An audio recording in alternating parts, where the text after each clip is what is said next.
suporta ng Bakwaganon.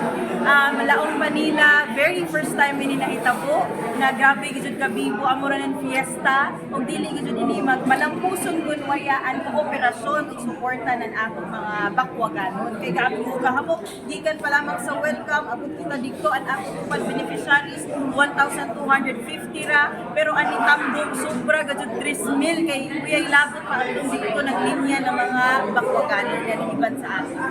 May makasulti mayor na lang po nila sa parade daan bagang kadauga naman ang pagpadayag sa Katilinban. Oo. Very happy, very overwhelming kay atong atong mga nag-attend dito, ato gud atong mga tao na willing gud sila mo suporta na grabe kadlawon pa gud sila ni kadto dito taghatag gud nila ang ila sakripisyo sa ila oras para lamang maka-attend to show support not only to me, Tessie, but also to Kong Bingo and the Pagtik team kauban sa si board bully na ato umaabot na Vice Governor, sana na ato umaabot sab na Congressman si Attorney Junjun Ligay. Mayor, unsa atong sekreto na charm sa mga tao nga atong makita wala kang kusmod ang mga tao ni sulod.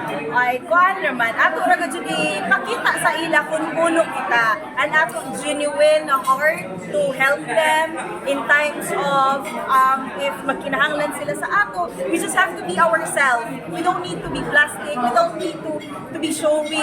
And ato ra gud kaugalingon na nato ipakita sa ila kay makita man gud sa nila na tinud-anay gud ang atong pagtabang sa ila, na atong pagserbisyo sa ila.